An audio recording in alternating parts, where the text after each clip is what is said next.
What's up, everybody? Welcome to another edition of Mile High Hockey. Mike and I do this podcast 2 days a week. And Mike, we last chatted on Thursday. It feels like we talked 6 weeks ago with how much has happened between now and then. I want to start with what I have in the YouTube caption here, and it's simple. Are the Avalanche going to win the Stanley Cup? Based on this 6-game win streak, all these trades, Brock Nelson, Charlie Coyle, Eric Johnson, Ryan Lindgren, Mackenzie Blackwood, Scott Wedgwood, I don't know, Mike. Maybe I'm drinking the Kool-Aid on this Tuesday. I think the Avalanche have a very good chance of throwing us a parade this summer. You can at least talk about it now. And a week ago, you couldn't. They just didn't have the look of a team that could win the Stanley Cup. But you know, I've been listening to Jared Bednar talk for a long time now, several years, and I think I've gotten pretty good at being able to read how he feels. And his reaction once they had made all the trades, and it was after the Toronto game on Saturday, listening to him talk about how we're a completely changed team. Yeah. We're a totally different team. We're big. We're long through the middle at the center position. We're hard to play against on defense with some of the guys we've added. You know, longtime listeners of Bednar, you couldn't help but notice he loves how this team looks and how they've changed their look and identity seemingly overnight. So, yeah, I'm going to take my cue from Bedsy, and a team that a week ago I didn't feel at all like I was looking at a Stanley Cup contender. Now, absolutely. Well, and I'll take it from McFarland as well, because he had the press conference on Friday where he talked about, I owed it to my guys like Nathan McKinnon, Cale Makar to go be super aggressive. Let's get into these trades. Brock Nelson from the Islanders, Charlie Coyle from the Bruins, Eric Johnson comes back from the Flyers. Out of those three moves, I think we both know Johnson's more sentimental than anything else. Coyle, you had to give up Middlestad. Nelson, you had to give up Callum Ritchie and a first-round pick. Just kind of your reaction on sort of this all-in movement from the Avs GM. Like, they're not trying to win it 3 years from now. They're trying to win it this year. Well, the Brock Nelson deal was the biggest one for me, because I have been on this podcast for the last couple of years saying their number one hole to fill, problem to fix, is finding that second-line center.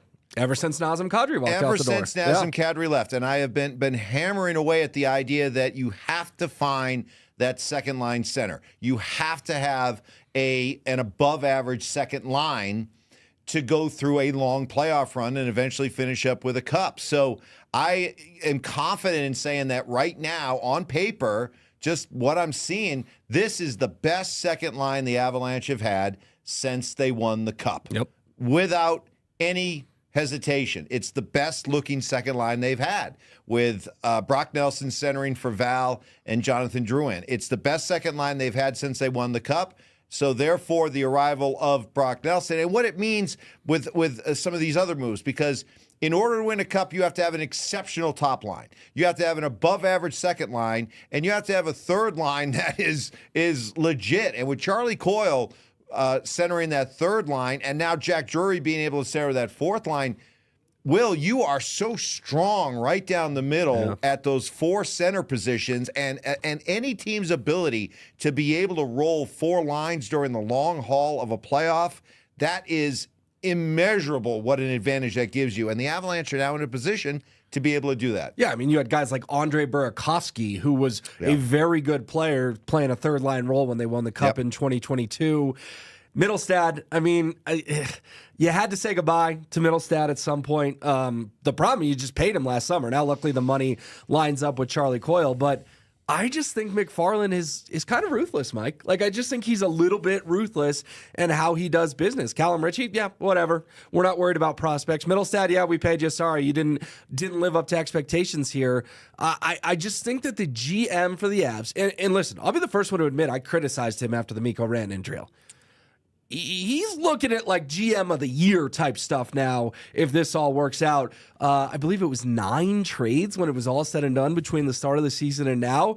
Like, I'm willing to eat some crow when I need to eat crow. I'm going to eat some crow on Chris McFarland. I think he has built a pretty brilliant team. And again, I think he's done it in a bit of a ruthless manner. Well,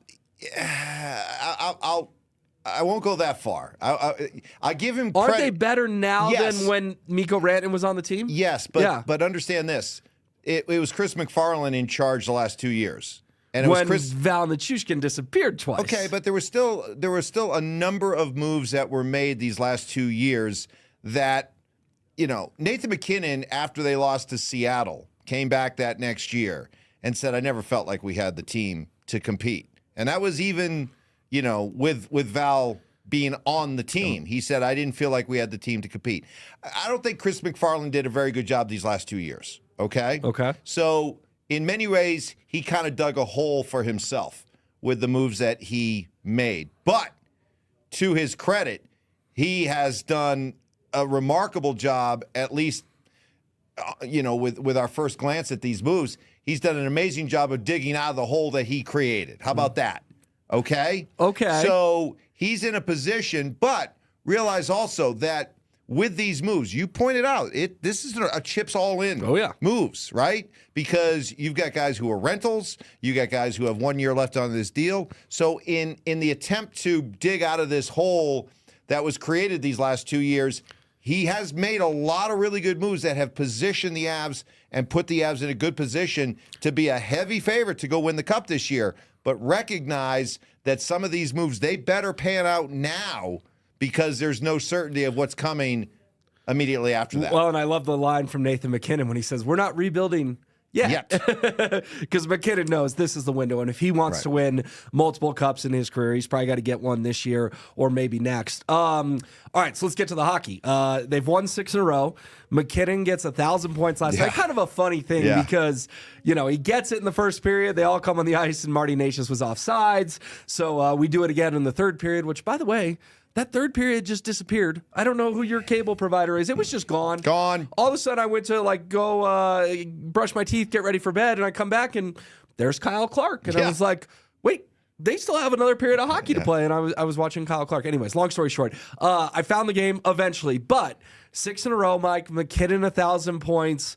It just feels like everything's clicking. And we talked like this homestand was going to be important to get 10, 11, maybe 12 points. Well, guess what? They got all 12 points. And now we're looking at the fascinating idea of a first-round matchup with the Dallas Stars and Mikko Rantanen, which you can't, Hollywood can't come up with something better than this, although it is, and it's something the NHL is going to have to deal with. You got to change this playoff format.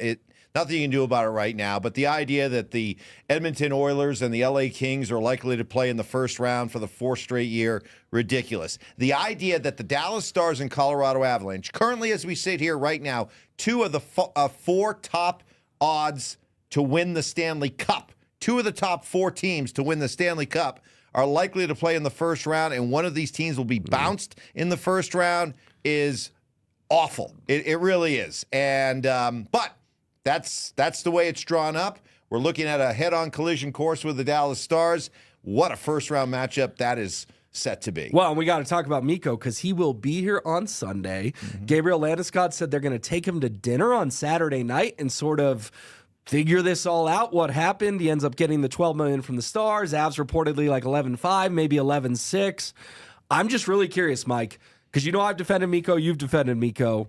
Is Mikko Rantanen now a villain, and will Mikko Rantanen get booed? And is Mikko Rantanen drifting into Carmelo Anthony, Nolan Arenado type territory in terms of his reputation in this town? Yeah, boy, I know. I thought about that. The idea that Melo and Arenado, neither one of those guys helped win a championship for their teams. Mikko did, and so the idea that he's become a villain overnight, whew. But yeah, he is. He is. I mean, that's just the way it works because ultimately what happens in sports, ultimately when it comes right down to it, you root for the name on the front of the jersey, not the one on the back. And the fact that this thing played out the way that it did and he ends up going to Dallas, of all places, for the amount of money that you were reportedly in the same ballpark offering him, he didn't want it. And then he settles for that with a rival of yours. Yeah, that's hard for Avalanche fans to get past. I don't blame them. And so, yeah, if you want to boo Mikko and if Mikko's now a villain, I'm okay with it. He might be a villain. I'll be there on Sunday. We're going to have to find out. Is there a tribute video? I think there probably has to be. Probably gets the standing O after the video, but maybe gets booed when he touches the puck. Like, if Ball Arena on Sunday is the place to be. That's just going to be really interesting. And oh, by the way, we're going to do it 6 or 7 times in the playoffs next month as well. All right, Mike, it was fun. We had a ton to talk about. We'll have more to talk about on Thursday, but this was a show I was looking forward to doing, and I appreciate everyone tuning in. We will see you next time on Mile High Hockey.